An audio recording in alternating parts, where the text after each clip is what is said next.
rural ou semi-rural, rural ou semi-rural, doivent rencontrer le même problème, je pense.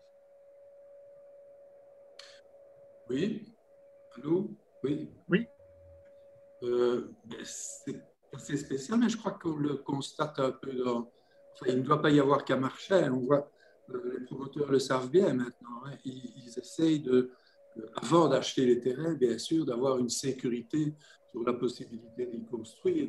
Bon, ce n'est pas en effet comme ça que ça se faisait il y a 30 ans, mais enfin aujourd'hui, ça se fait de plus en plus comme ça.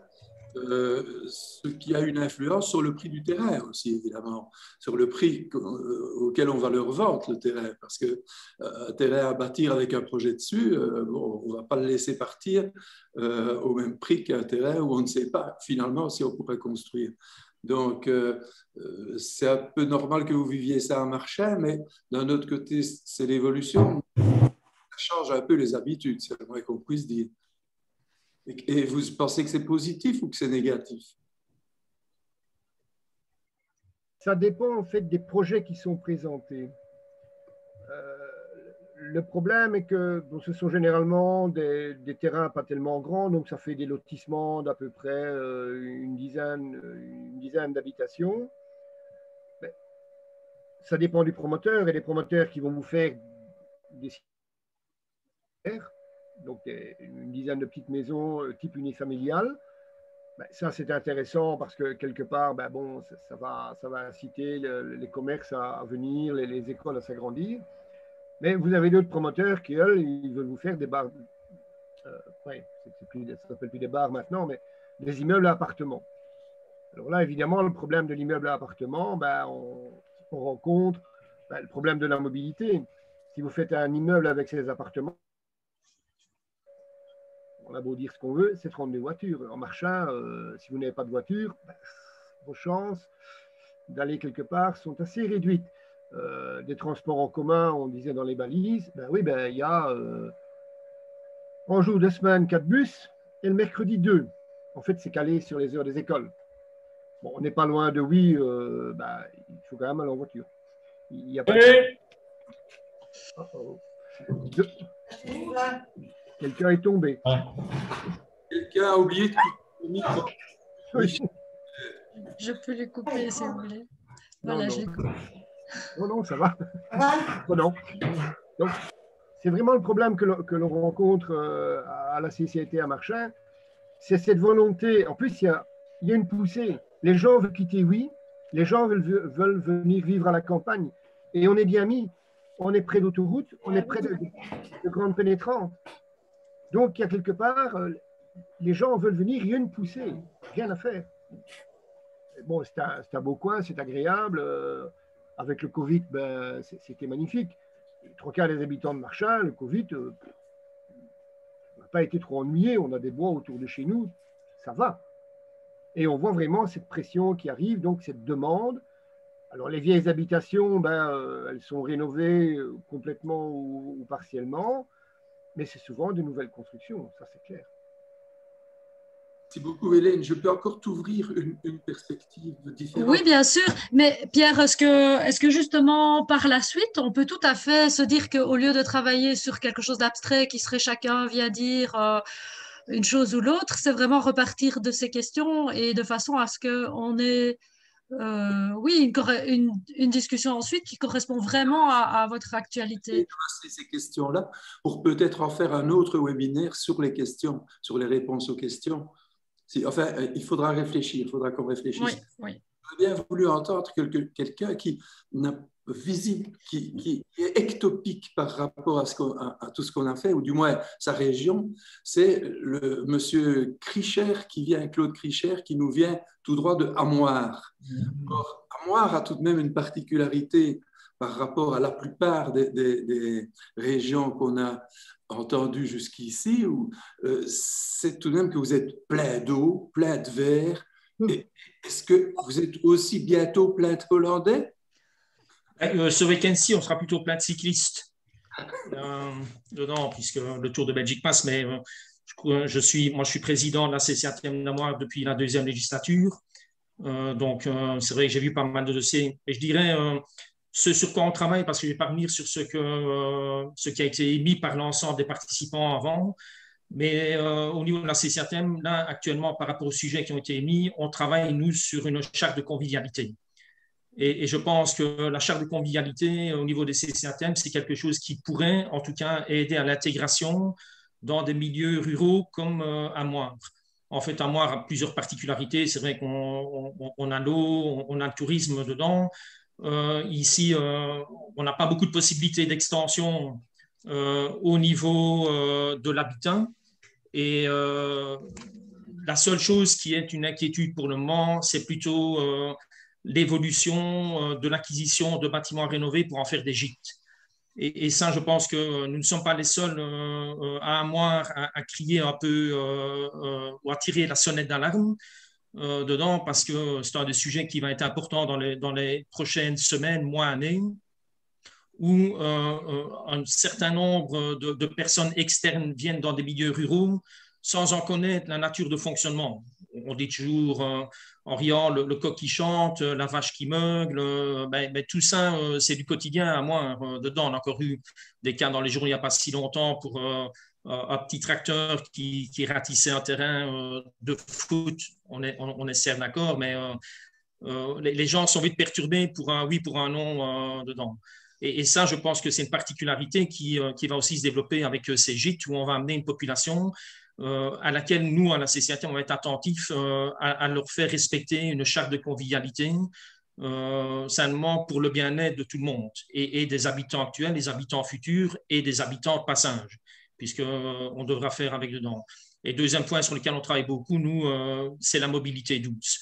Parce qu'effectivement, on parle aussi des accès au niveau des bus, au niveau des trains, tout ça. C'est très bien d'avoir un accès, mais il faut éviter aussi, par exemple, à Moire qui est coupé par l'Ourthe dedans, eh bien, prendre une voiture pour aller à la gare qui est à 300 mètres en voiture, mais à 50 mètres à vol d'oiseau. Ce sont aussi des projets sur lesquels nous sommes en train de travailler. Voilà, ça c'est dans la globalité en ce qui nous concerne. Hélène, à toi. Merci, mais c'est super. Je note, hein, parce qu'en fait, là, jusqu'à présent, je ne notais pas. Et je me dis que pour l'exercice qui suivra la pause, c'est intéressant de repartir de choses que vous avez dites.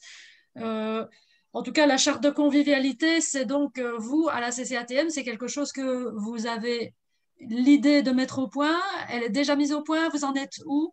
Donc, en fait, on travaille dessus. Nous, vous savez que nous travaillons avec le Gréovin, donc qui est le groupement régional économique Ourthe-Vest-Amblève, qui reprend d'autres communes avoisinantes d'Amoir dedans, puisqu'on a ce soutien en fait de ce Gréovin. Et on essaye le Gréovin en fait travaille pour l'ensemble des différents CCATM pour avoir aussi un tronc commun. Forcément, ce qui se passe à Amoir n'est pas la même chose que ce qui se passe à Pépinster, qui fait partie du Gréovin aussi dedans. Donc, on a certaines adaptations à faire, mais on a déjà travaillé, nous, de notre côté, sur cette charte dedans. Et on ne veut pas se précipiter non plus pour la mettre vraiment très rapidement en route de manière incohérente. Donc, on essaye aussi d'avoir des spécificités locales. Super, merci. Hélène, je peux intervenir? Oui, c'est attends, c'est Fabienne ou c'est Bernadette? Bernadette. En fait, moi, ma question pour laquelle je réfléchis et je n'ai pas vraiment de solution, c'est que le principe d'artificialisation des sols, donc essayer de limiter l'étalement ou l'éparpillement des nouvelles constructions, c'est une volonté politique essentiellement régionale. Or, quand on descend au niveau communal, ce ne sont pas toujours les mêmes enjeux. Et même si la commune est favorable à ce principe, quels sont les outils légaux qu'elle a quand un promoteur immobilier vient, qu'un agriculteur vend ses terrains, quels sont les outils légaux pour la commune pour empêcher ce projet? Ok. Est-ce que, pour moi, c'est vraiment une des questions clés de la partie qui allait suivre, donc qui va suivre la pause. Donc, typiquement, je prends ta question, c'est quasiment pour moi l'exercice qu'on va faire ensemble ensuite. Donc, vraiment, top. À moins que tu ne veuilles une réponse tout de suite, mais qui serait vraiment... Non, c'est pour y réfléchir. Oh, c'est génial. J'ai déjà réfléchi. Et alors, quand on pose la question aux mandataires politiques des communes, la plupart du temps, ils répondent « Oui, mais nous, on a besoin d'habitants. On veut des nouveaux habitants parce que c'est une rentrée financière. » Donc, les enjeux au niveau régional et au niveau communal sont loin d'être équivalents. Et donc, comment régler cette disproportion? Donc, c'est pas évident. C'est pas du tout évident. Et alors moi, par rapport à la limitation de l'artificialisation, j'ai quand même de grands doutes qu'on y arrive parce que le Covid, le confinement, incite de plus en plus d'habitants des villes à venir habiter à la campagne. Ils veulent habiter dans une maison. À mon avis, la superficie des logements diminuait depuis un certain nombre d'années, mais je ne suis pas convaincue que ça va se poursuivre. J'ai plutôt l'impression que ça va être l'inverse. Si les gens vont de plus en plus faire du télétravail, ben, ils vont avoir besoin d'un bureau, donc d'un espace supplémentaire. Et donc, voilà, quelles sont les solutions? Il y a un lien direct avec la ville, hein, la gestion de la ville, comme tu l'as dit. Hein. Donc, il ne faut jamais réfléchir uniquement sur le milieu rural et uniquement sur la ville. Je pense que les deux approches sont tout à fait complémentaires, en tout cas en termes de développement territorial global. Merci, super. On a deux mains levées, en tout cas dans l'écran que je vois. Il y a Fabien et Benoît. Fabien, peut-être d'abord en premier? Ben, je vais d'abord laisser de Benoît, parce que ça fait un certain temps que Benoît demande la parole. Vas-y, Benoît. Voilà, merci, oui. Mais en fait, je voulais également faire rebondir un petit peu sur ce que Bernadette a dit. Je pense aussi qu'au niveau des CCATM, on manque d'un cadre clair et objectif qui permet de juger si un projet est bon ou pas en fonction de critères donc objectifs. Il y a des critères type quartier durable qui sont très peu ou pas utilisés, en tout cas dans les dossiers que moi je rencontre. Et ce serait beaucoup plus facile d'accepter ou de refuser un projet sur base de ces critères. À partir du moment où les critères sont un peu trop subjectifs, c'est difficile à justifier. Autre élément, c'est qu'il ne faut pas oublier que la Wallonie a besoin de l'ordre de 200 000 logements d'ici 2030, si je me trompe. Et donc ça arrive un peu en contradiction avec la non-artificialisation des sols. Mais je pense que c'est un enjeu qu'il faut quand même considérer aussi dans la thématique de l'artificialisation, sous peine de ne pas pouvoir faire adhérer les gens à ce développement-là. Et donc par rapport aux intérêts communaux aussi, donc je rejoins dans ce que disait Bernadette. On a aussi des communes qui vont essayer d'avoir des parcelles plus grandes, simplement parce qu'a priori, ça va amener des gens un peu plus aisés et donc avec des centimes additionnels qui seront plus importants. Ou pour pouvoir un peu faire de la gentrification de quartier. Et donc, on préfère venir des gens qui, a priori, sont plus aisés que d'autres. Et ça passe parfois, dans certaines communes, on le voit, par l'augmentation des tailles des parcelles, ce qui va à l'encontre de la volonté européenne et régionale. Et dernier élément, on s'est retrouvé aussi à devoir discuter sur un PCA qui est seulement mis en œuvre maintenant, après 20 ans de développement. Et donc, clairement, les prescriptions du PCA ne sont absolument plus actuelles, mais le promoteur qui développe son projet en regard des prescriptions du PCA, il est conforme. Mais par contre, le projet est déjà obsolète alors que le premier coup de pelle n'a pas encore été donné. Donc, le retard dans les décisions ou la lenteur des décisions fait que on se retrouve avec un projet sans piste cyclable, avec des jardins trop grands par rapport aux normes actuelles, etc., etc. Merci. Merci. Fabien, tu enchaînes ou je voyais aussi qu'il y avait Eric et Jamar, il me semble qu'ils levaient la main, mais physiquement, oui, sans lever la petite main dessin animé. Ok, je t'ai bien vu. On écoute Fabien et puis Eric alors. Et puis, On Et parlait puis justement- Fabienne. Fabienne viendrait apparaître à l'écran, oui. Parfait. On parlait de. Il y avait un chiffre qui était avancé de 100 000, enfin, 100 000 Wallons à reloger. Le schéma de développement de l'arrondissement de Liège, lui, il en prévoit 45 000. Sauf que ces chiffres, en fait, récemment, je crois que c'est par l'IWEPS, ils ont des résultats démographiques très différents des résultats démographiques qui ont servi à définir ces stratégies, ce schéma de développement de l'arrondissement de Liège, avec ce découpage 15 000 pour la commune de Liège, 15 000 pour la banlieue immédiate et 15 000 pour le reste de l'arrondissement. Et j'aurais voulu savoir si Interenvironnement suivait un peu ça et se posait aussi des questions au niveau de cette démographie, de ces chiffres démographiques qui servent à définir ces grands schémas de développement territorial, qui est derrière, et est-ce que des fois, on base tout un travail de recherche comme ça, tout un travail de prospective qui doit ensuite permettre aux politiques de décider. Est-ce qu'on ne se trompe pas de chiffres et on part alors totalement sur des perspectives qui se révèlent fausses, mais à rebours, quoi. On s'en rend compte souvent trop tard et on est urbanisé. Et aussi par rapport à ce qui vient juste d'être dit par Benoît, effectivement, pourquoi est-ce qu'on a toujours ces promoteurs qui veulent attirer des clients riches qui veulent toujours essayer d'avoir cette gentrification, d'avoir des terrains plus grands pour attirer des habitants plus aisés. Comment est-ce qu'ils ne se rendent pas compte qu'il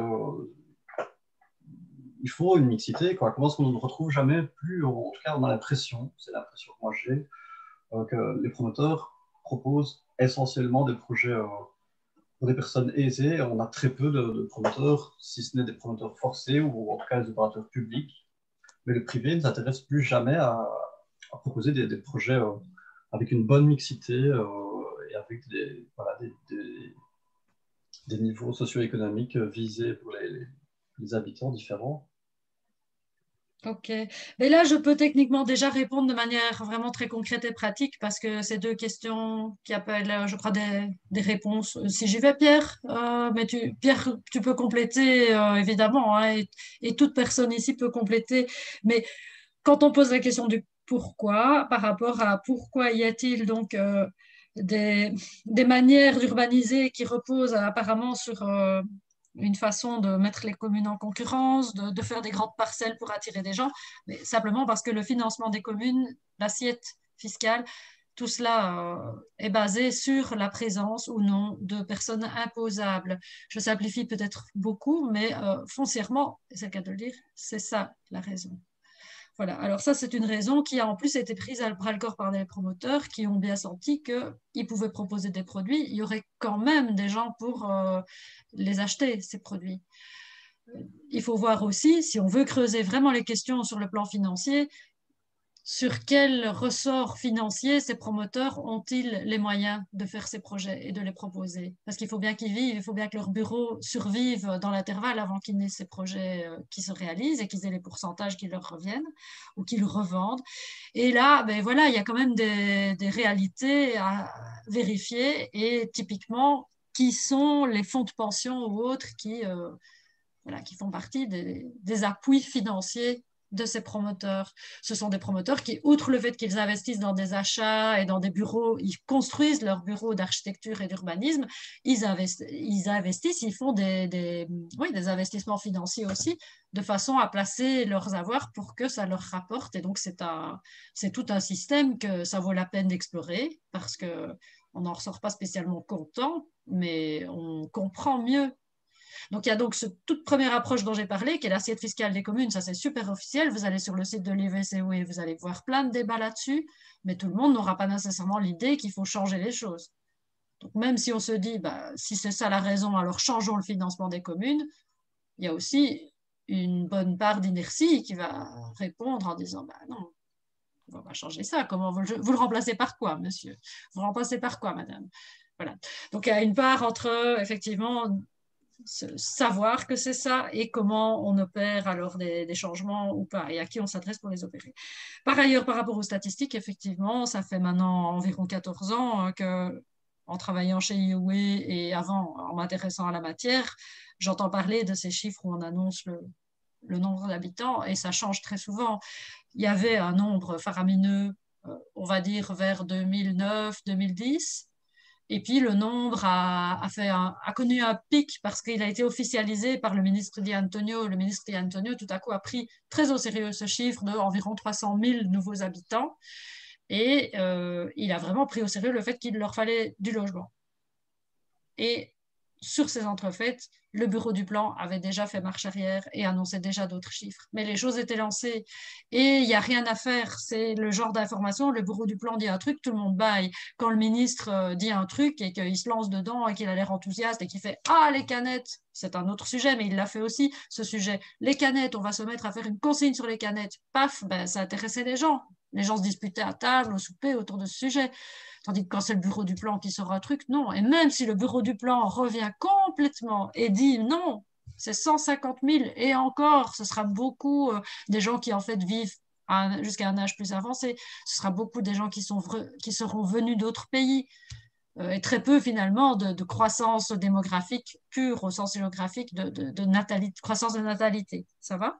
Donc voilà, ce n'est pas en soi une explication, mais ça donne le contexte. Et par rapport au schéma d'agglomération de Liège, oui, IOE a un peu réfléchi à ce qui sortait et aussi quand ça se préparait, en se disant, ouais, même si on a cette première couronne, on va dire, qui ne non pas la couronne, mais le noyau de 15 000, puis autour 15 000, donc on est déjà dans une surface beaucoup plus grande, où 15 000 sont autorisés, et puis 15 000 encore dans une surface encore plus grande.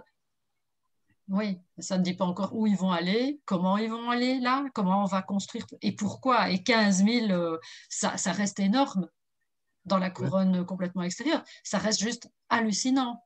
Liège ne les atteint pas, en fait. Chaque année, Liège est impassible. Les communes voisines, elles sont parmi plutôt des bons exemples. Fléron, Chaudfontaine, apparemment, s'en sortent plutôt bien. Et l'agglomération plus éloignée, c'est l'urbanisation à tout va. C'est peut-être aussi la course, l'effet un peu d'aubaine, avec la menace, un peu le promoteur de 2050 et l'arrêt de l'artificialisation nette, avec un peu une course contre la montre engagée maintenant. Beaucoup d'observateurs commencent à dire ça, alors que pour la Wallonie, ça ne fait pas longtemps qu'on dit ça, que c'est peut-être une course à la parcelle, comme on a pu le dire en Flandre, simplement parce qu'il y avait une pénurie de parcelles et qu'il y avait une course à la parcelle. Et le béton stop en Flandre a eu des difficultés politiques et il a cessé d'exister tel quel et maintenant ils ont changé ça en Bouwshift et ils mettent l'accent sur une manière de penser autrement la construction. Bouw, flamand pour construire, et shift, anglais pour changement. Donc voilà. Nous, en Wallonie, il n'y a pas encore de choses, ça n'a pas encore de nom. Ça pourrait s'appeler RenoSwap. Si vous aimez bien, pourquoi pas. En tout cas, voilà, se dire, on change complètement, on échange, c'est vraiment la rénovation qui prend le dessus. Et si on utilise le mot construire, ben là, je pense qu'on va dans le mur parce qu'il faut arrêter de se dire qu'il faut construire. Ce n'est pas ça la seule solution du tout. C'est surtout penser autrement. Et comme tu l'as dit par rapport à la mixité, c'est se dire la meilleure mixité, c'est celle qui existe déjà. Désolée, mais on n'instaure pas la mixité. C'est comme la confiance. Ça ne s'instaure pas parce que je vais vous dire faites-moi confiance. Non. Je peux vous dire mes sources sont telles et telles, mais après, vous pouvez trouver que j'interprète mal les sources ou que je cite mal. Et en plus, avoir une sale impression. Donc, ça ne se décrète pas. Et la mixité, c'est celle qui est déjà là dans nos quartiers. Et beaucoup de quartiers aujourd'hui sont mixtes. D'ailleurs, voilà, je vais encore interpeller Jean-Marie. Jean-Marie a, disons, c'est mixte. Voilà, mais ce n'est pas le genre de mixité qui plaît. Si c'est cette mixité-là, ah non, on ne parle pas de cette mixité-là, en fait. Disons, est entre ville et campagne. C'est la devise de la commune. Ah oui, mais pourtant, disons être très densément habité. Et là, on ne parle plus de maisons au mètre carré, mais aussi d'habitants dans les maisons. Fabienne a une question. Et est-ce que Pierre, on pourrait après ça dire qu'on fait la pause pour quand même laisser un peu tout le monde respirer? Oui, non, j'aurais 2-3 remarques à faire, mais Fabienne, évidemment, parce qu'il était là depuis tellement longtemps. Merci Pierre. Mais moi, ce n'est pas une question, hein, parce que vous parlez surtout des gens qui partent plutôt vers la campagne, mais il y a les gens qui essayent de rester en ville. Et en fait, il y a des obstacles pour rester en ville. Pourquoi? Parce que il y a beaucoup de nuisances liées à la ville. Et par exemple, Hélène, tu parlais tout à l'heure des gens qui ont construit près des carrières, mais ici, en ville, bon, je parle de Liège, il y a des gens qui ont acheté des maisons près du chemin de fer, près de l'autoroute et tout ça. On leur dit aussi, vous saviez bien que le chemin de fer, il est là depuis 1800 et donc on ne fait rien. Et donc les gens quittent Liège, et il y a encore beaucoup de gens qui quittent Liège, puisqu'on n'arrive pas à vraiment faire augmenter le nombre d'habitants. Pourquoi? Parce qu'il y a d'importantes nuisances de bruit, de qualité de l'air, de mobilité, etc. Alors quand on dit en ville, oui, on est toujours près d'un arrêt de bus ou quoi? Eh bien non, à Liège, on n'est pas toujours près d'un arrêt de bus, même en étant dans un centre. Et avec le tram, ça va encore être pire, puisqu'on met le tram boulevard d'Avroy, et tous les quartiers qui sont de part et d'autre, ils vont devoir marcher plusieurs centaines de mètres pour aller à l'arrêt du tram. Donc on ne fait pas vraiment quelque chose pour permettre aux habitants de rester en ville. Et autre chose par rapport aux bâtiments maintenant, il faut bien se dire que les gens préfèrent avoir des nouvelles constructions que d'avoir un vieux bâtiment à rénover. Parce que souvent, ils rénovent de manière light, parce qu'ils n'ont pas vraiment l'argent pour rénover au fond, enfin pour vraiment le rénover, sinon ils doivent vider complètement. Et pour avoir des belles performances énergétiques, eh bien, le mieux, c'est d'avoir un nouveau bâtiment. Et où fait-on un nouveau bâtiment? Sur un terrain où ça n'a pas encore été construit. Parce que si on fait un bâtiment sur un terrain qui a déjà été construit, il faut assainir le terrain. Et là, on a encore les coûts d'assainissement en plus. Donc, tout ça fait qu'on est un peu découragé de rester dans une ville ou dans un centre de petite ville, hein, parce qu'il ne faut pas uniquement mettre ça sur les grandes villes. Il y a des petites villes qui ont problème aussi, qui sont obligées de s'étendre parce qu'ils connaissent les mêmes problèmes dans les centres anciens. Voilà. Merci. Mais oui, tout à fait d'accord avec cette logique. Oui. Et c'est une logique qui prévaut depuis les années 60-70 parce que les nuisances sont venues même des travaux eux-mêmes. Et aujourd'hui, des gens nous disent c'est intolérable. Il y a 14 trucs qui se construisent dans mon quartier. C'est juste invivable. Et pas seulement, bien entendu, par le bruit, mais aussi le charroi ou le danger, réellement le danger physique d'être avec des chantiers tout autour. Oui, c'est vraiment un vaste débat de vouloir tenter les gens à revenir en ville, alors qu'en réalité, on dirait qu'on ne fait pas du tout ce qu'il faut pour que la ville soit tentante et attirante. Oui, mais donc Hélène, je suis contente de l'intervention de Fabienne parce que c'est tout à fait complémentaire, hein. On n'arrivera jamais à limiter l'urbanisation en milieu rural si on n'agit pas sur la ville, hein. Oui. Donc, elle a très bien soulevé les difficultés de la ville. Donc, il faut vraiment avoir une réflexion tout à fait globale. Oui, jusqu'y compris, comme tu le disais, Fabienne, l'exemple de l'arrêt de bus. Marie, qui n'est plus avec nous là, mais où elle est revenue peut-être. Pierre, elle est revenue. Mais vous savez que je vous ai parlé à la représentation pour la MUFA, je parlais de l'exemple de l'arrêt de bus à Charleroi, hein. Des arrêts de bus à Charleroi sont situés à côté d'entreprises fermées depuis des années et il n'y a pas d'arrêt de bus à 200 mètres de là ou 400 mètres dans le vrai quartier habité. Et entre les deux, c'est juste impossible de faire le trajet à pied.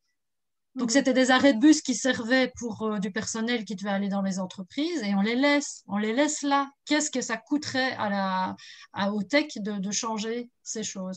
Donc, qu'est-ce que ça coûterait? Ça coûterait peut-être des choses, mais voilà, on va en parler dans la seconde partie aussi, de comment on peut faire pour faire changer ça. Éric Jamard? Voilà, je suis désolé, je n'ai pas de main virtuelle à lever, donc je lève ma main physiquement. J'ai une mauvaise version de Zoom apparemment. Je remercie tous les intervenants. J'ai retrouvé beaucoup de thèmes de ma commune. Si je dois résumer, Andras, c'est une commune où on est à 30 km de Liège. On essaie de présenter la commune comme une commune tout à fait rurale. En fait, on est en plein périurbain. Et il y a une volonté communale très, très forte d'attirer les grosses villes à 4 façades avec des gens qui vont payer de lourds centimes additionnels. C'est évident. Je pense qu'on est dans les records de Belgique pour le manque de logements sociaux. Ça, c'est un problème. Et du travail de la CSATM, je ne peux pas en parler, elle n'a pas encore fonctionné depuis tout le confinement, Par contre, un beau chantier qui va arriver, c'est le plan intercommunal de mobilité. Et là, je dois avouer que je suis un petit peu démuni parce qu'on est exactement à l'antipode de ce qu'on devrait faire, c'est-à-dire énormément de grosses villes avec beaucoup de voitures, une offre en transport en commun qui se résume simplement à 7h30, il y a 3 bus qui partent vers Oui, et puis pour le reste de la journée, il n'y a plus rien jusqu'au retour des écoles. Et donc, à part aménager quelques places de parking près des écoles, je ne vois pas très bien ce qu'on va pouvoir faire. Et là, vous aurez peut-être des idées à me donner dans la discussion. Effectivement. Vaste sujet. Et donc, si tu es d'accord, on le laisse pour la seconde partie après notre petite pause. Pierre, tu voulais faire des commentaires avant la pause? Deux, trois petits ajouts. Oui, vas-y. Notamment pour tout ce qui concerne, architecte, tout ce qui concerne les constructions. On a vu apparaître en Flandre, essentiellement d'abord, tout ce qui a concerné les habitats kangourous. On a commencé à en parler du côté wallon. Du côté wallon, on a été plus influencé, quoique, par le BIMBY, qui Build in my backyard, et pas le NIMBY, qui est une création de 2 architectes très intelligents du côté de Rennes qui ont lancé ça, et ça a commencé à faire réfléchir pas mal de monde, c'est-à-dire pourquoi rester sur des parcelles de 2500, 3000 mètres carrés avec une seule maison, alors que sur cette parcelle-là, on pourrait bâtir une autre maison en économisant tous les impétrants, etc. Enfin, des tas de problèmes qui trouvent leur solution. Par ailleurs, du côté flamand, la réflexion a été faite par de gros promoteurs, c'est-à-dire il y a quelques promoteurs au niveau belge, mais il y en a des plus flamands et des plus wallons ou des plus bruxellois, mais il y en a un qui est Matexi, qui est flamand, le gros du côté wallon que tout le monde connaît, ce sera plutôt Tépal, mais enfin bon, c'est pas grave, Thomas Piron, excusez-moi, mais Matexi a vraiment développé toute une réflexion sur les quartiers. Il ne s'est pas limité à faire des réflexions sur les maisons. Ce que Fabienne disait tout à l'heure est tout à fait vrai, hein, aussi pour reprendre. Oui, rebâtir sur du vieux, mais rebâtir sur du vieux, si on veut quelque chose de correct, ça coûte plus cher que du nouveau. Si on veut répondre à la PEB, si on veut répondre au confort moderne, ça coûtera beaucoup plus cher la plupart du temps que d'abattre et de réaliser du nouveau. Or, les gens sont attentifs à ça tout de même, hein. Ils ne sont pas plus cons que les autres. Donc, maintenant, des gens comme Matexi ont mis au point beaucoup plus que, et maintenant ça commence à venir du côté wallon, des habitats groupés, mais groupés à 2, 3, 4 niveaux, ce qu'on faisait avant dans le logement social, qui n'était pas si idiot que ça. Ça dépendait maintenant, évidemment, on met des ascenseurs pour monter au premier étage, hein. Avant, le logement social, par dessous de 4 étages, il n'en avait pas.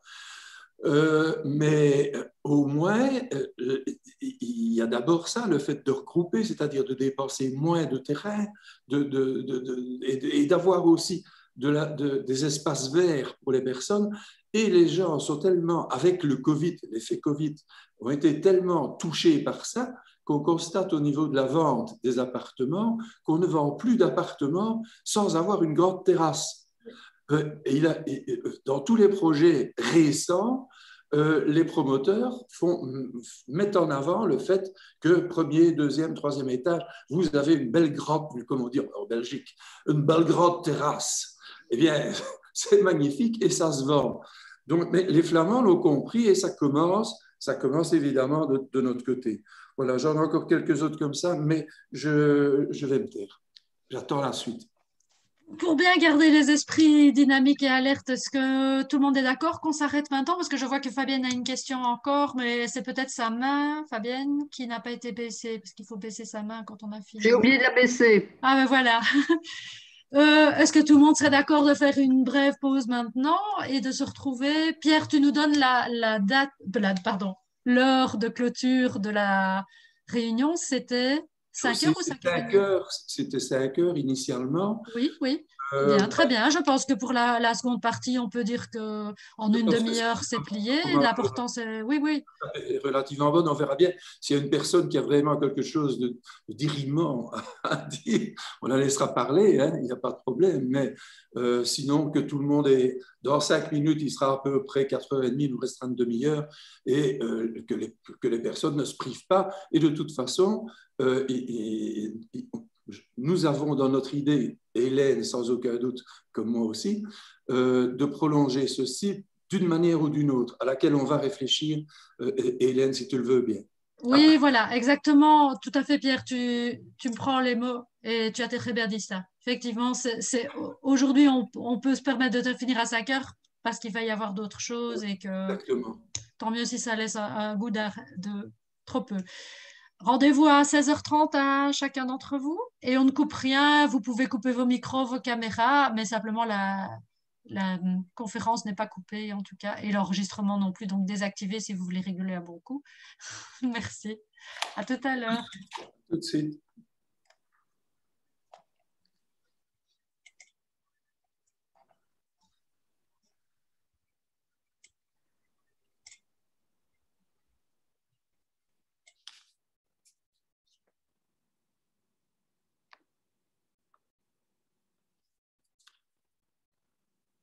Tu viens 2 secondes au GSM, Hélène.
Bernadette, tu es là, Bernadette? Oui, Oui, elle est là. je suis Oui, là. mais j'aimerais tant te voir. Écoute, je vais t'expliquer. En fait, Inclinez ton écran. quand je suis à la CSATM, on me pose tout le temps la même question, donc j'ai expliqué une fois pour toutes. En fait, j'ai un ordi portable, Oui, donc je dois incliner l'écran oui, pour avoir l'image la plus claire. oui. Et je suis assise, Ouf. d'où ma position, tu vois? Ah, ça, c'est bien comme tu es là. C'est des... Ah, et alors là, c'est magnifique. Oui, mais je ne te vois plus. Je ne te vois plus. J'ai compris. Il faut bien choisir. Hein. Ah, alors, tu préfères me... J'adore, il faut bien choisir. Je vois que c'est toi, je suis déjà heureux. Je commençais à douter. Tu te souviens de la fois, comme il n'y a personne encore, tu te souviens de la fois où les flics nous avaient arrêtés, qu'on revenait de Namur? De la crainte, ben oui, bien sûr. La crainte, et qu'ils nous ont arrêtés. Et, Madame, vous ne portez pas votre ceinture. Et tu roulais un peu vite, hein, c'est pour ça qu'on nous avait arrêtés. Oh, à peine. Oui, c'est vrai que la ceinture, il n'avait pas vu au tachymètre. Mais oui, on est déjà... Enfin, c'était une bonne, celle-là. Ouais. Oui. C'est les bons souvenirs. Oui. Oui, mais ça fait plaisir de vous voir, hein, parce qu'avec ce confinement, on n'a plus vu personne. Les réunions à la CSATM se font aussi en visioconférence. C'est quand même nettement moins gai. Mais comme tu as pu voir, à André, elles ne sont carrément pas. Mais il vient de m'appeler parce qu'il doit s'absenter, parce qu'il a un autre rendez-vous. Ah, merci de le dire. OK. Oui, Ouais. mais en fait, on lui interdit de faire des réunions. Hein. On lui met des pièges à n'en plus finir. Donc, il ne sait pas se réunir. Oui. Attention, attention, attention. Ici, on est en recording. Oui. Et donc, jusqu'à présent, on n'a rien dit de trop délicat. Mais tu as très bien fait de le dire, hein, Bernadette, mais on effacera cette première partie. Enfin, ah oui, pardon. De manière à ne mettre personne en porte-à-faux. Moi, j'essaie de faire plaisir à tout le monde et surtout de n'embêter personne après. Oui, mais tu as tout à fait raison, hein, Pierre. On t'a tout à fait compris, mais on ne le dira pas et on ne l'entendra plus. Non, mais voilà, c'est parce que je pensais qu'on était qu'entre nous et donc il ne faut pas. Tu as raison, je m'imaginais bien. Oui.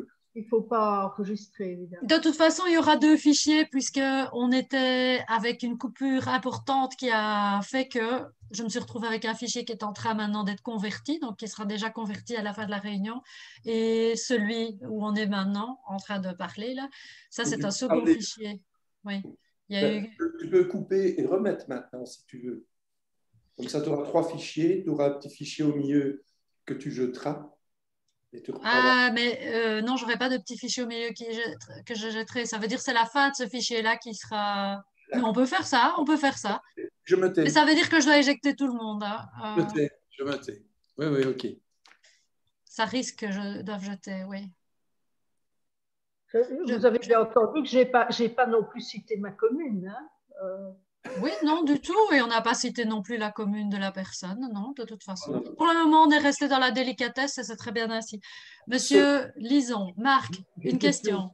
Oui, le PowerPoint que vous avez diffusé, on peut le trouver où? Je vous l'enverrai, il sera en pièce jointe. Oui, bien sûr. Et la maison de l'urbanisme le conservera de façon à pouvoir, s'il le faut, le mettre sur son site. Ou... Oui. Ok, parce qu'il y a vraiment des choses à bonne mémoire là. Oh, super, merci beaucoup. Merci. Vous pouvez le trouver sur notre site avec la référence d'Interenvironnement Wallonie, bien sûr. Avec l'aide de la Wallonie aussi. Et avec l'aide de la Wallonie, qui nous soutient tous les deux, contrairement à Bruxelles où Interenvironnement vient de voir tous ses crédits supprimés, et l'ARAO aussi, l'ARAO, qui est une association splendide qui existe depuis des dizaines d'années et qui fait découvrir toutes les richesses du patrimoine bruxellois et que Bruxelles vient décider de ne plus subventionner. C'est scandaleux, tout ça, c'est scandaleux. C'est vraiment très triste, hein, parce que moi, j'ai fait des visites quand j'étais assistante à l'UNIF avec l'ARO, c'était remarquable. Oui, absolument. L'ARO, ça fait plusieurs années qu'ils ne sont plus subventionnés, mais Interenvironnement Wallonie, Bruxelles, quand on voit leur travail et qu'on voit que Bruxelles ne les subventionne plus, c'est scandaleux. Eh bien, figurez-vous qu'ils ont eu donc des tas de réactions à cette situation, parce que sur les réseaux sociaux, on a assez fort relayé ça. Oui. Et ils ont été défendus maintenant auprès du gouvernement par des courriers et tout ça, qui émanent notamment de promoteurs et d'architectes, d'investisseurs, de sociétés de parking, qui estiment que c'est honteux de ne plus distribuer ce subside à Interenvironnement Bruxelles. Comme quoi le gouvernement bruxellois fait vraiment fausse route, même par rapport aux investisseurs et aux promoteurs, quoi, qui sont vraiment contents du travail de cette association. À toi, Hélène. Alors, nous reprenons avec un exercice qui n'est pas bien compliqué, mais pour lequel l'intelligence collective va vraiment être encore plus mise à contribution. Cet exercice consiste à, d'ici 5 heures, à déterminer chacun d'entre vous, chacune, un frein ou un moteur pour freiner l'artificialisation des sols et l'urbanisation à outrance et tout ce que vous voulez mettre là. Mais attention, on va tous, et je peux moi aussi jouer si vous voulez, on va tous devoir prendre soit un frein, soit un moteur, mais pas les deux, et pas un ou l'autre, parce que ça va être juste un type. On va déterminer ce type maintenant en votant ensemble. Est-ce que vous voulez que nous ne faisions une liste que de moteurs, ou est-ce que vous voulez que nous faisions une liste où il n'y aurait que des freins? Alors, on va faire. Si vous choisissez les freins, et vu qu'on est en miroir et ce genre de choses compliquées, vous levez votre bic pour les freins. Et si vous voulez que ce soit des moteurs que nous déterminions ensemble, vous levez votre tasse et ensuite on compte les tasses et les moteurs. Avez-vous tous une tasse et un bic? Pas Pierre. Pierre? J'ai un bic, mais je ne veux pas lever le bic, puisque les bics, c'est les freins. Et moi, je veux les moteurs. Donc. Ah, mais alors tu fais un rond avec tes doigts comme ça, c'est le rond de la tasse. Voilà. Ok, Pierre, Bernadette, je ne te vois pas. C'est moteur à quoi? Moteur? Alors, moteur pour freiner l'artificialisation. Donc, c'est en gros, quelles sont des idées positives qu'on pourrait proposer au gouvernement pour avancer dans le freinage de l'artificialisation. Donc, je vous rappelle ça, les moteurs, c'est les tasses et les freins. Et alors, le frein, c'est pour freiner. Le frein, c'est une sorte de grand constat de qu'est-ce qui fait aujourd'hui qu'on continue à artificialiser. Qu'est-ce qui est un frein à l'arrêt de l'artificialisation? Ah, c'est un constat, tandis que le moteur, c'est un projet. Oui, en quelque sorte, c'est ça. Donc, les freins, ce serait, et c'est tout aussi utile, hein, ce serait de lister ensemble quelles sont les choses qui, décidément, aujourd'hui, posent des problèmes par rapport à ça. Alors, Pierre, tu étais et tu restes tasse. Je vais noter une tasse. Bernadette, frein. Frédéric, une tasse. Robert, une tasse. Marc Lison, une pipe, une tasse. Fabien Gillard, un frein. Muriel Bovy, un frein. Aïe, aïe, aïe, ça devient égalité. Jean-Marie Augustin, une tasse. Benoît Demarais, un frein. Fabienne, une tasse. Et nous avions Séverine, je ne vois pas. Est-ce qu'on peut savoir? Alors, oralement. Tasse de parcours. Une tasse. Une tasse. Marie. Marie ne nous entend peut-être pas. En tout cas, son micro ne change pas. Je vais aller voir si je sais la décoincer. Break. Marie, demandez la réactivation du micro. Oui, voilà. Elle est toujours en break. Tu cherches Marie? Oui, toujours en break, je crois. Elle avait laissé, mais ça dépend de laquelle. Marie. Mais il y en a plusieurs maintenant, peut-être pas dans la salle maintenant, il y en a peut-être plusieurs. À tout le monde, je dois vous laisser car j'ai une réunion en urgence. D'accord, mais dans mon décompte, de toute façon, elle ne changerait plus rien. Nous avons 7 tasses contre 4 bics. Donc, c'est les moteur qui l'emporte. Et je n'ai même pas besoin de m'ajouter au vote pour trancher. Bien, nous avons donc exactement 20 minutes, puisque nous ferons 1 minute d'évaluation et de clôture. On peut dire un peu plus, hein, mais en tout cas, nous avons, on va dire, un large quart d'heure pour ensemble, chacun à notre tour, même ceux qui voulaient choisir des frappes, trouver chacun quelque chose qui serait moteur pour, en quelque sorte, freiner l'artificialisation des sols. Alors, je sais que c'est compliqué, c'est frais et c'est moteur, mais vous avez voté, maintenant vous savez bien de quoi on parle. Donc, par rapport à ce moteur que vous allez devoir proposer aux autres, il n'y a ni jugement sur c'est bon ou c'est mauvais. À la limite, si c'est j'avais le même, ben voilà, quand c'est votre tour, vous pouvez toujours dire j'avais le même, mais vous pouvez apporter une nuance peut-être alors pour encore bonifier ou rendre ça encore plus solide si on doit le présenter au gouvernement. Et surtout, vous nous dites, à votre avis personnel, dans quel timing ça pourrait arriver à bon port? Est-ce que c'est 5 ans? Est-ce que c'est 10 ans? Est-ce que c'est 15 ans? Et Pierre peut peut-être un peu expliquer par rapport au temporel. Pierre, tu peux un peu dire ce que tu entends, toi, par dans quel délai ça pourrait se faire? Oui, c'est-à-dire que l'urbanisme, c'est pas 3 dimensions, c'est 4 dimensions. Il y a d'abord les deux dimensions du sol, tout le monde connaît. Puis la 3e dimension, tout le monde la connaît, mais la 4e dimension, on ne prend pas toujours bien conscience de son importance, mais elle a une importance vraiment supérieure. Parce que le problème, c'est que non seulement il faut du temps pour réaliser les projets d'urbanisme, d'abord pour les concevoir, si possible, bien, et puis les réaliser, mais ensuite, il y a un temps politique qui existe. Et le temps politique, c'est le temps où des ministres devraient rester en place, où le temps des échevins devrait rester en place, etc., etc. On le voit bien comme dans des villes comme Bruxelles, et je vous laisse réfléchir à tout ce qui s'est passé dans les dernières années par rapport à l'échevin de l'urbanisme de Bruxelles, dont tout le monde a entendu parler. Mais vous pouvez également, je ne connais pas bien du tout vos communes, mais vous pouvez sans aucun doute faire des parallèles avec des choses qui ont existé ou qui existent peut-être toujours. C'est-à-dire que ce n'est jamais, enfin c'est exceptionnellement rarement l'échevin qui décide d'un projet d'urbanisme qui va couper le ruban.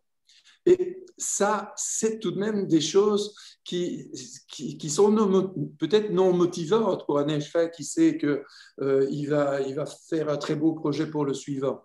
Donc, c'est idiot, mais c'est humain, et ça se passe, et ça s'est passé. Alors, les 5 ans, ben, c'est en général le temps d'une législature, qu'elle soit à gauche ou à droite. Et donc, dans une législature, qu'est-ce qu'on peut réaliser? On peut réaliser les petits projets d'urbanisme. C'est imaginable, des choses intéressantes, notamment au niveau de la mobilité. Hein. Ça peut être super intéressant. 10 ans, ben, c'est tout de suite plus compliqué. Et alors, 15 ans, ben, là, c'est des projets où on est obligé de faire intervenir des autres ministères. Il n'y a pas qu'un ministre qui peut décider parce que, tiens, soudain, il faut une autorisation au niveau des finances ou il faut une autorisation chez un quelconque 3e ou 4e ministre. Et c'est de là, j'en arrive à vous donner un exemple, et puis je me tairai comme ça. C'est l'exemple qui a été cité par le ministre actuel, le ministre Borsuc, qui a décrété assez récemment qu'on allait démolir des anciennes structures de coqueril, hein, industriels, de gros industriels de fond de vallée, et notamment à Liège, et où il a dit ah ben voilà.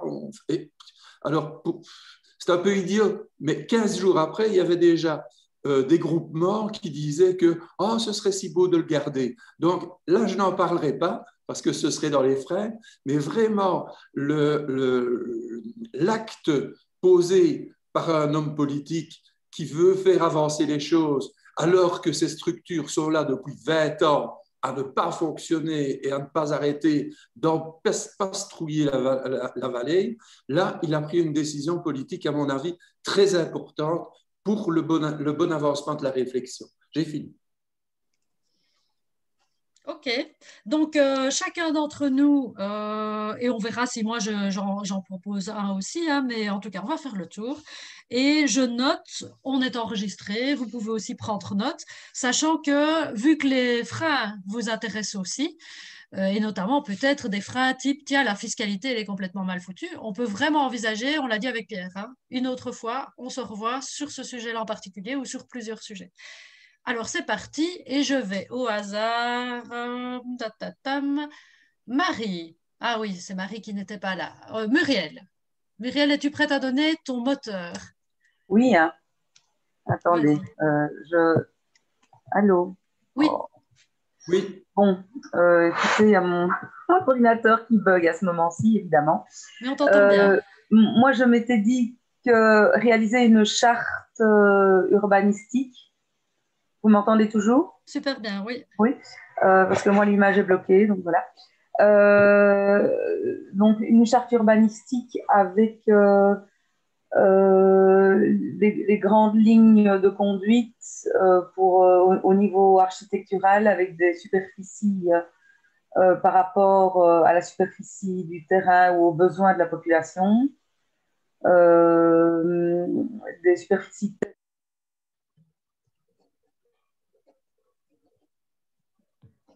Je m'entends plus. Oui, c'est encore. Là, ça a vraiment coupé. Et... Oui. On n'entend plus rien. Non, on n'entend plus rien. Voilà, là, elle va revenir. Maintenant, on la voit. Là. Bonjour, Muriel. Mon ordinateur avait coupé. Donc, proposer dans cette charte urbanistique des types d'espèces indigènes pour les jardins ou des produits interdits à l'utilisation, puisque dans la présentation que vous avez faite, il y avait l'élimination, l'éradication des mauvaises herbes. Et donc, comme je le mentionnais, peut-être prévenir de sanctions. Souvent, quand on propose des lignes de conduite, s'il n'y a pas de sanction, ce n'est pas suivi. S'il n'y a pas un pouvoir sanctionnateur, ce n'est pas suivi. Et moi, je pensais aux taxes à l'imperméabilisation des sols, comme quand on... voilà, autour de chez nous, il y a plein de piscines qui se construisent, et je trouve ça un peu bizarre de ne pas taxer ces zones qui sont plus utilisables pour autre chose, qui sont totalement artificialisées. Voilà, merci. Je partais là-dessus. Et avec quel timing? Donc à 5, 10, 15 ans, à la grosse louche? 5 ans, hein. 5 ans, super. Sur une législation, hein. Une législature, pardon. Extra, merci beaucoup. Voilà. Marc Lison. Voilà, ok. Mais moi, je suis vraiment, on dirait chauboulette, mais ce n'est pas le terme exact, et je ne reviens pas dessus, sur un projet qui a été développé, entre autres, par la commune de Marcham en liaison avec d'autres communes dans ce qu'on appelle le pays des Condruises, pour pousser les gens à effectuer ce qu'on appelle la division des bâtiments. Donc moi, je pars du principe qu'il y a beaucoup de bâtis qui ont été faits, des grandes maisons et tout cela. Et il serait intéressant de travailler sur ces divisions de bâtiments, non pas pour en faire des dortoirs, hein, comme malheureusement dans certaines villes, Bruxelles, c'est pas triste de ce côté-là, oui non plus, qui nous permettrait de protéger les terres. Parce que c'est ce qui va vraiment devenir très cher, c'est les terres agricoles. Or, au lieu de construire les nouveaux bâtiments, ça serait bien peut-être de réutiliser les bâtiments existants et de les subdiviser. Alors, ça peut se faire quand? Ça peut commencer dans les 5 années. Hein. Évidemment, il faudra peut-être demander un appui financier pour que les propriétaires de ces bâtiments les subdivisent, mais c'est ça le but du jeu, en fait. Et ça peut se faire dans les 5 ans. Maintenant, je crois, si j'ai bien lu le document qui a été édité par le pays des Condruises, on a une obligation légale vis-à-vis de l'Europe. Ça tombe dans votre planning de stop béton. Enfin, On va Oui, devoir oui, protéger c'est les- 2050 pour l'Europe, ça s'appelle Non-Ethylene Take. Et si vous voulez, je rajouterai cette référence-là dans le montage. Pierre, je rajouterai, hein. Donc, le No-Net Land Take by 2050. C'est une obligation et c'est pour ça que, du coup, il y a toute cette manœuvre en Wallonie pour aller là, dans ce sens-là. Merci pour votre proposition de moteur. Bernadette. Ah oui, ben, très bien. Je valide tout à fait la proposition de Marc Lison de la CCATM de Marchins, parce que effectivement, la subdivision des bâtiments, le dossier a été réalisé par Muriel Dagrin, que je crois que tu connais, et il est vraiment très très bien fait. Il a été présenté dans les 7 communes du Gal-des-Condes-Ruzes. Et voilà, moi j'avais émis le souhait que ça soit largement diffusé auprès de tous les habitants de cette commune, et ça n'a pas été le cas. Alors, je trouve ça vraiment très intéressant. Mais alors moi j'étais un peu plus folle et utopique, et donc je propose qu'on révise le plan de secteur pour la Wallonie, où il y a évidemment beaucoup trop de zones à bâtir par rapport aux différents scénarios d'évolution démographique. Mais je rêve, hein, je rêve. Mais voilà, donc sait-on jamais. As-tu une limite oui, on va tous faire comme ça, c'est pas sur l'enregistrement, mais est-ce que tu as une période de temps? Non, mais en fait, je voudrais peut-être ajouter, parce qu'on impose de plus en plus dans les permis d'urbanisme l'analyse de toute une série de facteurs, et notamment la gestion des eaux pluviales et des eaux usées.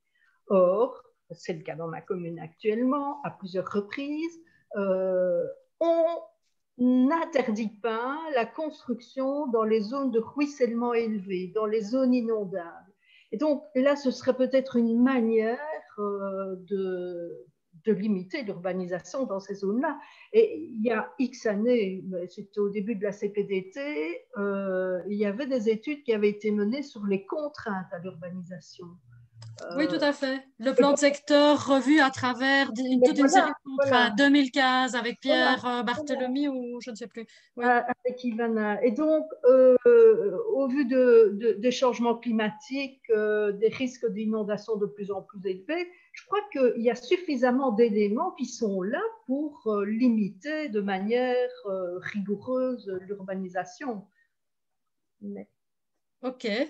Donc, c'est concrétiser la recherche de la CPDT pour créer au plan de secteur un cache qui permettrait superposer au plan de secteur des zones d'exclusion. Oui, mais en fait, la recherche, elle date déjà de pas mal d'années. Il y a beaucoup plus de cartes plus récentes et plus précises sur Wallonma.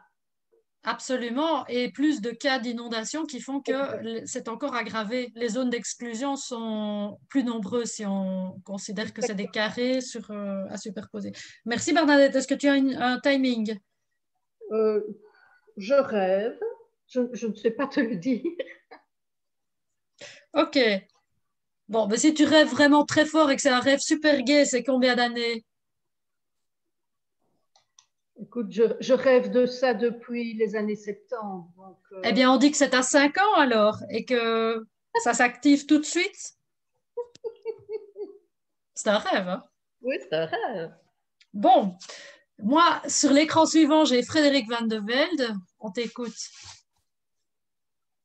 Oui, le voilà. Donc, ici à Herve, Herve est une ville qui avec beaucoup de différents petits villages, 11 pour être précis. Et ce qu'on voit régulièrement dans nos petits villages, c'est qu'il y a quand même encore des petits terrains à gauche et à droite, au plein centre de ces villages-là, qui ne sont pas utilisés pour plusieurs raisons, naturellement. Et ce qu'on voit aussi, c'est que les gens, quand ils construisent, ils vont de plus en plus, ou ils construisent de plus en plus au long des routes qui vont relier ces villages-là. Naturellement, un peu avec des conséquences assez désastreuses, parce que bon, on a de moins en moins l'impression qu'on va vivre à la campagne à la fin. On voit de moins en moins les panoramas, dont le pays de Herve est quand même assez bien connu aussi. Donc, il faudra peut-être comme auteur prendre quelques mesures pour commencer à remplir ces petits trous qu'on a partout. Et donc, on pourrait faire ça ou bien en donnant des facilités dans les règles de construction. Ça pourrait dire éventuellement justement l'inverse pour faire au long des routes, naturellement, c'est de dire là-bas, il faut que c'est plus strict, plus bas par exemple, et des choses pareilles. On pourrait aussi, de la part de la région, je ne pense pas que les communes peuvent supporter des charges financières pareilles, mais au niveau fiscalité, peut-être faire des choses pour que ces terrains-là, ils peuvent être plus vite utilisés maintenant. Et comme ça, on va éviter que les villages ils poussent de plus en plus et ils deviennent. Donc, c'est vraiment sur la concentration que je jouerai, mais d'une façon un peu plus positive et un peu moins négative. Je pense que tout le monde a le droit d'éventuellement d'avoir, quand même encore toujours, il y en a beaucoup entre nous qui l'ont, sa maison avec son jardin, un peu à la campagne, donc, je pense que on ne peut pas défendre d'autres gens éventuellement de vouloir ça aussi, mais on doit prendre des mesures pour que c'est quand même intéressant pour ces gens-là, pour se mettre peut-être au centre d'un village et pas de nouveau au cours d'une route. Donc voilà, ça aura plusieurs avantages, hein, donc ce sera mieux pour les commerces, parce que les gens, ils auront peut-être le petit magasin qui va de nouveau se mettre parce qu'il n'y aura plus de monde, il y aura moins de besoin d'arrêt de bus, hein, donc aussi pour le transport doux pour les communes, ça sera plus facile, faire des trottoirs par exemple, ça sera plus facile que de le faire aux abords des grandes routes. Donc voilà. Et à mon avis, pour un timing, le plus vite possible, mais c'est un exercice qu'il faut faire en continu jusqu'au moment que il y aura plus de trous à combler. Donc, 5 ans? Oui, comme je dis, c'est quelque chose qu'il faut faire continuellement. Donc, c'est ça. On dirait 5 ans alors. Et c'est donc agir sur la fiscalité pour inciter, donc des incitants fiscaux positifs pour remplir les petits trous dans les cœurs de village, là où des parcelles sont restées vides jusqu'à présent et qu'elles sont constructibles. Ça peut être fiscal pour dire, on va le faire le long des routes, on va peut-être plus taxer ou autre chose. Il y a plusieurs possibilités là-bas, hein. Ça peut être aussi les règles d'urbanisme éventuellement qui peuvent jouer aussi là-dedans. Donc la charte dont parlait aussi Muriel alors. Pardon? Ça pourrait être aussi la charte dont parlait Muriel, où tu vois un autre outil d'urbanisme. Oui, voilà, non, on n'est pas loin l'un de l'autre. Oui, tout à fait. Ok, Fabien Gillard. Mais il n'y a qu'un Fabien. Ce serait peut-être avoir un baumeister ou avoir quelque chose d'équivalent, avoir un maître architecte qui aurait enfin une vue d'ensemble sur l'urbanisation d'un territoire donné. À quelle échelle, je ne sais pas, mais qui est véritablement une fonction déterminée, codifiée, mais qui est aussi des pouvoirs, un certain niveau de pouvoir pour permettre ou tolérer certains projets et ne pas en permettre d'autres pour toute une série de raisons justifiées, mais avoir cette fonction qui manque en Wallonie et qu'on a envie un peu, mais qui a toute une série on peut tout à fait adresser toute une série de critiques à cette fonction. Mais voilà, cette absence en tant cas en Wallonie, elle est assez flagrante. Et en termes de temps qu'il faudrait, j'ai l'impression déjà que cette réflexion elle est en cours et j'ai l'impression qu'elle pourrait aller assez vite parce que les exemples ne manquent pas et que ce qui manque finalement c'est la volonté politique. Mais donc on serait dans un temps assez court. Le temps d'une législature. Je mets 5 ans. Donc, ce qui manque, premièrement, c'est du courage politique ou volonté. Oui. Est-ce que tout le monde ici dans l'Assemblée sait bien ce que c'est un baumeister ou éventuellement une bouwmeestresse? Ça pourrait être une première en Belgique si c'était une femme. Donc, on aurait une baumeistresse. ou une Bouwjuffrouw, je ne sais pas comment il faut dire. Mais... Tout le monde voit bien ce que c'est? Oui. Parfait. À 5 ans, et on va appeler ça Bouwmeester, si tu permets, Bouwmeesteres aussi. Alors, moi dans ma liste, c'est Jean-Marie. Disons. Voilà. Alors, j'enfonce peut-être une porte ouverte, je ne sais pas. Mais quand j'entends Fabienne tout à l'heure et Pierre Sauveur qui embrayaient dans l'idée que rénover coûte plus cher que de construire du nouveau, je voulais simplement vous montrer, je vais essayer de voir si je sais partager mon écran. C'est possible ça? Oui, oui, ça très devrait bien. aller. Voilà. Est-ce que vous voyez? Ah, génial, super. Merci de montrer ça, c'est très bien. Alors, voilà simplement toute une série de projets qui ont concouru à des concours qui s'appellent Green Solutions Awards. Ça s'est appelé Green Buildings Awards. 5-6 ans à peu près pour faire simple. Et il y a une légende derrière ça. En bleu, c'est des bureaux. En vert, c'est des logements, mais peu importe. On pourra revenir plus en détail si un jour on le veut. Par contre, il y a une petite légende. Vous voyez que les projets de rénovation sont avec un centre jaune du point.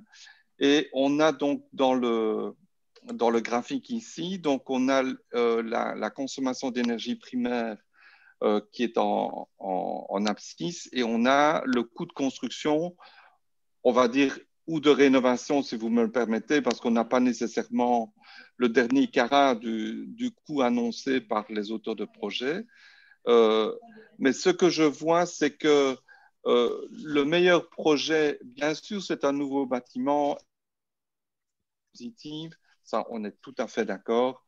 On comprend que si on va jusque-là, c'est peut-être évidemment plus facile de faire un nouveau bâtiment. Maintenant, descendre à environ une quarantaine de kilowattheures par mètre carré, c'est vraiment pas beaucoup du tout. On parle d'énergie primaire, c'est pas les besoins comme dans les bâtiments passifs. Et ici, cette année-ci, il y a un projet qui, vous voyez, tourne autour de un peu plus de 500, vraiment pas cher du tout, pour arriver à une performance absolument magnifique. Alors, on peut un jour aller un petit peu plus loin derrière tous ces points-là, mais je voulais simplement un petit peu casser l'idée toute faite de dire que rénover aujourd'hui avec l'augmentation des exigences, notamment sur des aspects énergétiques, je sais qu'il y a d'autres exigences aussi, mais je crois qu'on peut réellement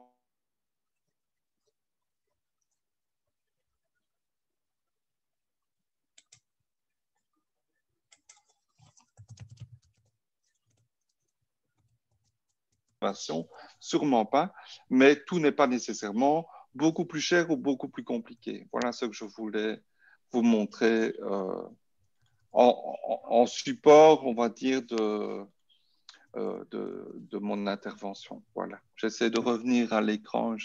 Merci Jean-Marie. Ben, c'est pas grave. Voilà. Reviens calmement à ton aise. Non, mais super, merci. C'est voilà, vraiment pas un schéma problème. qui, ben, en soi, voilà, c'est un point moteur. C'est le fait d'arriver à présenter des choses tout à fait nettes et qui contredisent certaines idées reçues, comme tu l'as dit, parce qu'effectivement, aujourd'hui, il y a des frais qui sont comptés de manière hallucinante. Donc, par exemple, aujourd'hui, on avait fait baisser, ça a été baissé à 6% de démolir et de reconstruire. Ça aurait pu rester avec une TVA qui était dissuasive et au contraire, voilà, en janvier dernier, je crois, si je ne me trompe, on a baissé la TVA à 6%. Et puis, on s'étonne que les gens veuillent encore démolir. Mais c'était vraiment leur présenter sur un plateau d'argent. Par ailleurs, si on tient compte des externalités, qui sont donc des frais qui sortent des frais à strictement parler de votre chantier, les externalités en termes de rénovation, en termes de démolition-construction ou de construction neuve, c'est le jour et la nuit. Donc vraiment, le jour où on introduit dans le calcul les externalités, c'est d'office la rénovation qui gagne. Et je voulais encore dire un dernier élément, parce que moi aussi, Pierre, j'ai pensé à beaucoup de choses avant cette rencontre, sans les avoir nécessairement incorporées dans le contenu. C'est le GIEC qui, il y a quelque temps, a dit, voilà, on a un rapport sur la rénovation, il y a donc eu quelque chose. Et à ce moment-là, j'avais pas, enfin, je peux retrouver ça facilement sur Internet, mais je ne l'avais pas pris pour mettre dans un montage, donc je ne l'avais pas ici dans ce montage-ci. Mais voilà, Jean-Marie nous donne ici un schéma qui est encore plus simple et qui est vraiment éloquent. Si tu retrouves l'info sur le GIEC, ça m'intéresse. Ah oui, oui, et vraiment... Pour voir ce qu'il y a vraiment derrière et à quelle échelle Oui. ce rapport-là se fait, évidemment, puisque le GIEC, c'est au niveau mondial, donc Oui. c'est peut-être un petit peu en dehors de notre contexte à nous aussi, hein, ça peut arriver. Oui, oui, oui. Bien. Alors, dans mon ordre, Benoît, bienvenue, vas-y.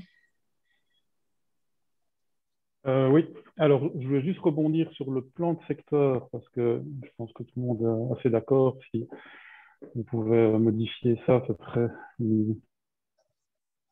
je crois savoir qu'en Suisse, les zones à bâtir sont définies pour une durée définie et déterminée, en considérant que si l'acquéreur ne bâtit pas dans un laps de temps confortable, bah, c'est qu'il n'a pas l'intention de le faire ou que la parcelle en question n'est pas intéressante pour construire. Et du coup, bah, ce droit s'éteint après quelques années.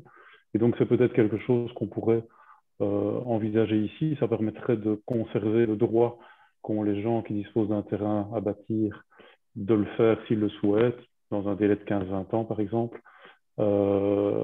Et puis, s'il ne construit pas, bah, que son droit s'éteigne et puis que ça permette de réorganiser le plan de secteur, parce qu'un des gros écueils, c'est quand même l'indemnisation de tous ces propriétaires fonciers qui pensent disposer d'un droit de construire inaliénable. Ça, c'est une chose. Et moi, je vais prendre un peu le contre-pied par rapport à la démolition-reconstruction. Je trouve que c'est une bonne mesure de passer à 6% dans certains cas parce que ça permettrait aux gens d'acquérir un bien et de pousser la démolition et donc la rénovation du bâti existant et donc d'améliorer les performances énergétiques du bâti existant qui n'est pas... Et surtout, ça permettrait aussi de densifier un peu l'habitat sur des parcelles qui sont déjà construites.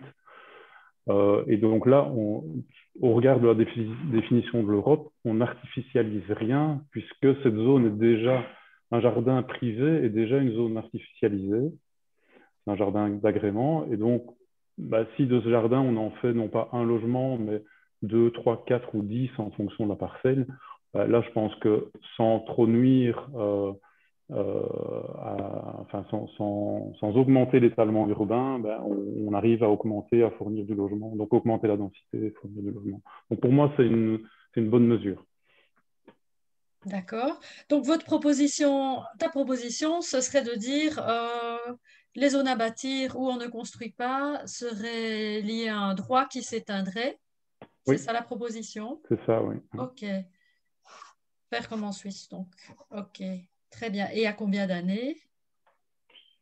Bah, là, je dirais que si on veut, bon, il y aurait des recours de toute façon, mais je pense qu'il faudrait laisser un laps de temps raisonnable pour que le propriétaire puisse construire. Donc, on parlerait plutôt d'un délai de 15 ans, à mon avis. OK. Si je reprends l'échelle de Pierre. Alors, nous avions Séverine qui a mentionné dans le chat que pour elle, les mesures devraient concerner l'éducation et la communication, mais sans donner de délai. En tout cas, je ne l'ai pas encore vu. Et elle estime qu'il faut un vrai changement culturel. C'est bien parce que toutes nos propositions, finalement, composent comme un grand puzzle. Et cet élément-là, il est très, très important. Je vois qu'il rejoint aussi ce que d'autres ont dit par rapport au fait qu'il faut mettre le plus possible de gens au courant. Voilà. Et nous avons ensuite, outre ce vrai changement culturel, donc c'est Fabienne qui doit partir également, qui nous prie de l'excuser et qui pense à l'activation de la détermination de centre par chacune des communes et elle ne met pas non plus de limite temporelle. En tout cas, je ne vois pas.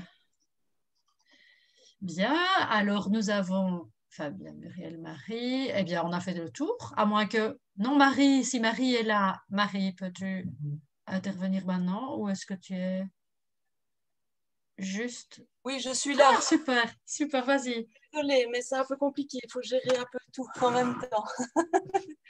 Donc, oui, j'ai bien suivi.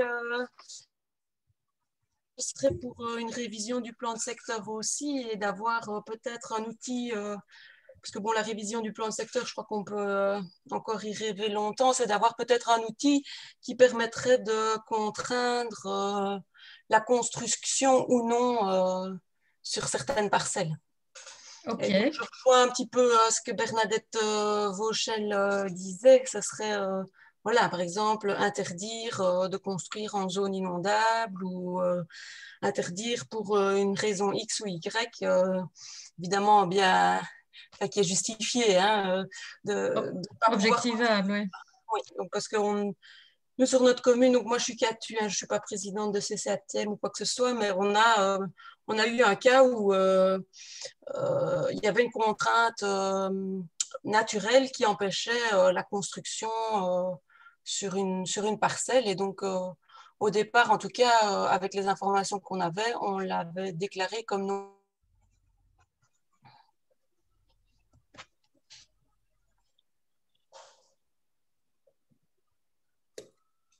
Ça se coupe, je crois.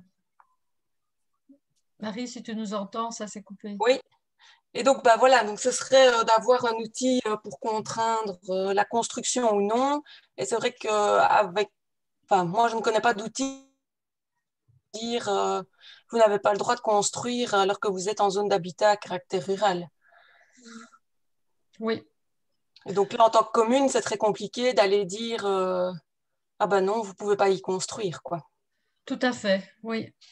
C'est vrai que du coup, on rejoint une des questions que Bernadette a posées tout à l'heure avant la pause et que certains d'entre vous, enfin, vous y faisiez allusion d'une manière ou d'une autre dans vos commentaires. C'est effectivement, on a cette disproportion entre une annonce de attention, faisons attention à l'artificialisation et puis d'autre part, oui, mais on a besoin d'habitants. Les communes, elles, veulent des revenus et je vous l'ai dit très brièvement, il y a ce financement des communes qui dépend de ça. Bref, on est effectivement vraiment tiraillé entre les deux et on est, parce que nous, on s'intéresse à cette vie communale, à cette vie politique régionale. Il y a beaucoup de gens qui ne s'y intéressent pas et voilà, c'est aussi déjà un premier pas. Rien que de prendre conscience de ça et se dire, au plus on peut parler de ça plutôt que de parler de bêtises, au plus ça peut faire avancer le schmilblick par rapport à l'artificialisation.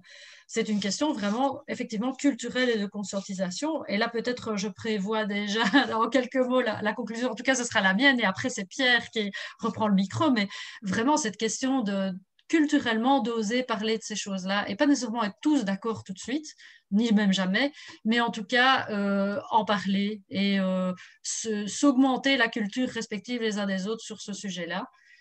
Ça peut faire beaucoup de bien. Et comme Jean-Marie nous montre un schéma, oser se montrer des schémas, oser aller rencontrer le ministre avec des schémas, plutôt que de toujours grimper au cocotier avec des recours.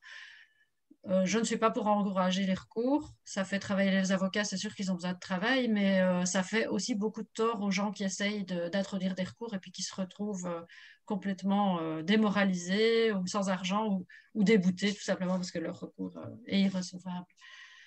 Voilà, donc merci beaucoup pour toutes ces propositions qui sont très intéressantes. Je crois par rapport au timing, Marie, je n'ai pas noté de timing. Non, mais je crois qu'il faudrait bien. Je ne pense pas qu'en 5 ans on y arriverait, mais donc je serai à 10. Ok, il y a un 10, il y a un 15, un 10 et tous les autres c'est des 5 ans. Donc bravo, on a fait preuve d'un optimisme fantastique. Ah non, moi je voulais juste peut-être ajouter quelque chose si je peux. Oui, vas-y. C'est que je pense qu'en milieu rural, on applique très peu les charges urbanistiques. Et en tant que petite commune rurale, on devrait avoir cet outil plus à notre portée pour pouvoir peut-être justement avoir ces compensations, le fait d'avoir une certaine urbanisation qui se fait à un endroit qui n'est peut-être pas propice à l'urbanisation initialement et de pouvoir appliquer ces charges. Ok. Alors, toute la question des charges d'urbanisme, c'est vraiment complexe et c'est effectivement un sujet sur lequel on a déjà travaillé plusieurs fois chez IOE. Je dis plusieurs fois parce qu'à chaque fois, ce sont des projets plus ponctuels. Mais sinon, à l'intérieur de chaque dossier, gros dossier de permis unique, c'est associé à des charges d'urbanisme. Enfin, ça reste vraiment un gros sujet. Hein. Ouais. En milieu rural, justement, on n'a pas beaucoup de gros permis uniques. Absolument. On a plus des petits projets d'urbanisation, enfin petits, si je regarde à d'autres échelles, des petits projets d'urbanisation. Et voilà, je pense que même les citoyens ne sont pas conscients que c'est possible et qu'on peut appliquer cette espèce de compensation. Oui. Voilà. Et en milieu rural, je crois que c'est encore plus compliqué de l'appliquer. Mais ça pourrait être une forme de rentrée financière quand même pour les communes. Voilà, c'est peut-être une forme d'incitant financier aussi, ou en tout cas de rentrée financière, quoi. Donc, moi, je vous mets 2 moteurs, même si pour certains, les charges d'urbanisme sont un frein. Je mets les charges d'urbanisme et un outil de contrainte, ou bien alors l'outil de contrainte, c'est les charges d'urbanisme elles-mêmes. Et en fait, les charges d'urbanisme, en étant une contrainte, finissent par faire réaliser à certains qu'il ferait mieux de construire ailleurs. Comme ça, on atteint le même but. Hein. Oui, plus ou moins. Pierre. Oui. Tu n'as pas proposé de points et en plus, vu le timing, on arrive à la conclusion. Donc, tu peux faire les deux d'un coup. Moi, je prends note. Ok, pas de problème. Bah, les deux d'un coup. Je serais très heureux de dialoguer avec Jean-Marie. Parce qu'on ne parlait pas tout à fait de la même chose, je crois. Mais les graphiques disent ce qu'ils veulent et ton graphique était tout à fait exact par rapport à la démarche. Alors, j'aurais aussi souhaité dire un petit quelque chose. C'est Fabien qui a parlé des baumeisters. Tu es architecte ou tu fais non. C'est un domaine très particulier et sur lequel je comprends ton enthousiasme de jeune par rapport à cette fonction. Je t'assure que j'ai connu beaucoup de bouwmeesters, à commencer par le premier bouwmeester flamand qui était Bob van Reet en 1998 et à continuer jusqu'à presque l'actuel, puisqu'il vient de descendre de Chartres, qui était Léo Van Broek, qui était absolument fabuleux et extraordinaire. Ce sont des bouwmeesters de région. Et on en arrive à ce que j'appellerais des déviances, à vouloir mettre des bouwmeesters dans les villes. Alors là, c'est un grand débat, mais personnellement, je suis vraiment opposé à ce qu'on mette des bouwmeesters dans les villes. Mais le débat est trop long pour t'expliquer ça ici. Et si tu veux un jour, tu prends mon téléphone où on se voit pour aller boire un verre puisqu'on peut, et je t'expliquerai mon avis sur la question, qui encore une fois n'est qu'un avis, mais que j'ai déjà dû remettre à des officiels sur le sujet quand j'étais président du Conseil national de l'ordre de Belgique. Mais aujourd'hui, je parlerai en tant que président de la Maison de l'urbanisme de la province de Liège. Et je remercie encore une fois tout le monde. Et je remercie surtout les courageux. Ils seront récompensés parce que je crois que le match Djokovic contre Nadal n'a pas encore commencé. Donc, tu vas pouvoir, Fabien, tu es amateur de tennis, tu vas pouvoir aller le voir. C'est sur toutes les télévisions que tu voudras et en Internet si tu veux.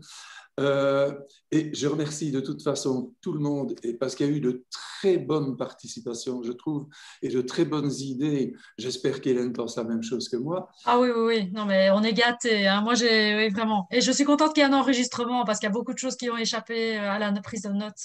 Vraiment. Oui, ça, on n'aurait pas su faire autrement. Et heureusement qu'il y a l'enregistrement, en effet.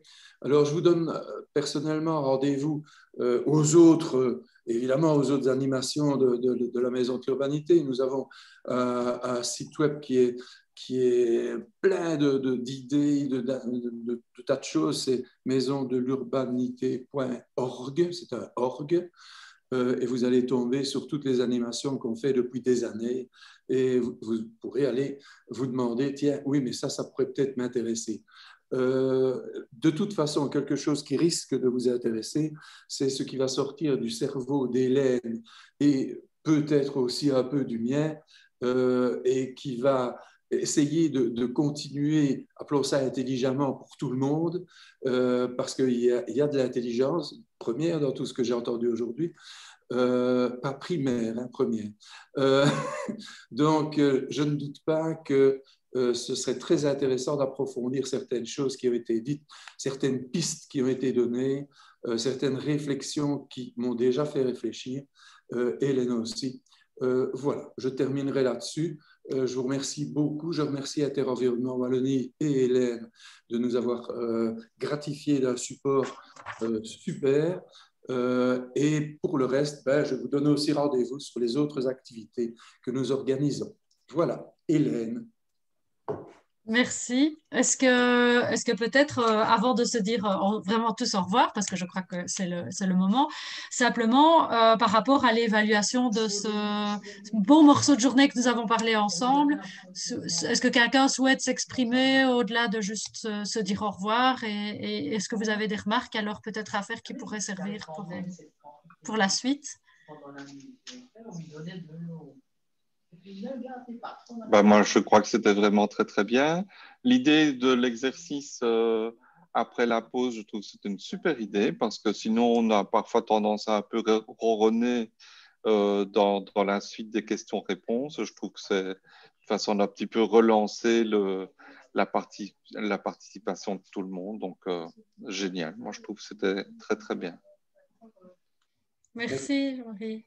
Oui, de mon côté aussi, je trouve que c'était vraiment très, très bien. Et alors, je relaye ce que Éric Jamard m'a dit aussi. Il était très, très content de pouvoir échanger avec d'autres personnes.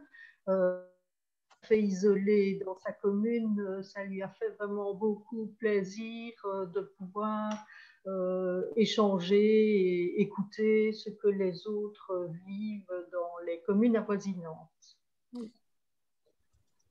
Très bien. Si plus personne ne veut prendre la parole, je propose qu'on en reste là. Il est 5h21. Vous avez été d'un courage extraordinaire et d'une activité aussi extraordinaire. Merci beaucoup. Merci, à bientôt. À bientôt. Merci, un bon week-end à tout le monde. Bon week-end à tout le monde. Au revoir. Au revoir. Bon week-end.